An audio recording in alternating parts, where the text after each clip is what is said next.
Now I'm stepping into the AI space. So really saw a gap in the marketplace. I'm sure you can attest to this too. I mean, there's so many tools out there now. I mean, it can Oh be yeah. overwhelming. So if you're a business owner that's looking to use AI to boost your business, I mean, it's very difficult to figure out what's BS and what's real these days. So really saw a gap in the market, and really with Revno, what we're trying to do is just keep things as simple as possible and focus on results for these businesses. If you're say a landscaper, you don't care about using a RAG model, like all this advanced AI stuff. Most people use GPT right now just to write emails and whatnot. So it can be very overwhelming. So we just take that burden off you and basically automate the parts of your business that are going to get you more leads, right?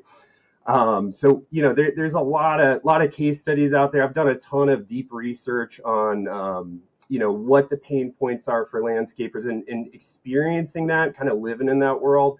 Personally, I think that gives me a little bit more insight than a lot of these tech companies, where they've got some incredible tools that can do a lot, but is it real? Do they really understand your world and your pain points? And is it customized to you? Right now, we're kind of at the ground floor with this thing, so that's actually an advantage, I would say, we have over a lot of companies, because if you work with Revno, you're going to directly talk to me. You're going to directly talk to my team, and it's going to be completely customized for your business. So that's kind of, I would say, in general what we do. There's a lot more to that. I mean, we partner with a lot of white label companies as well, which that a lot of people can think, oh, is that I'm just paying for a service I could get myself. Well, let me tell you, sign up with these companies and try to build it out. It's taken us months to build the infrastructure we have. So those white label partners, we've carefully vetted, make sure they're top of the line, they're providing really good service, and we're really the architect behind everything that they do. So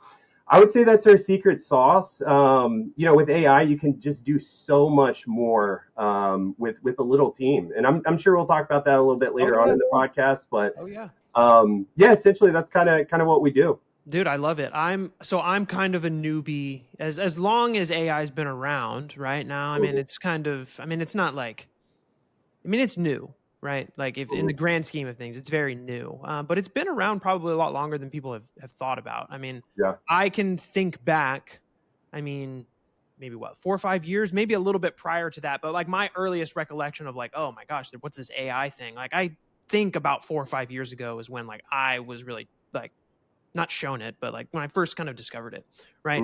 And I have just started implementing it a little bit more into my business, like in the last like 6 months. Like, I have I have an old clip that literally the hook of my clip is, I just said, fuck ChatGPT. It was like, at the time, it like, until you got really in the weeds with it, like, it was very surface level. It was very generic. It was very like icky salesman in the language and things like that. So as copywriting being part of what I do, right, I was like anti ChatGPT for people, because it was like, yeah, you can go use it and it might make it faster, but it's going to give you dog shit.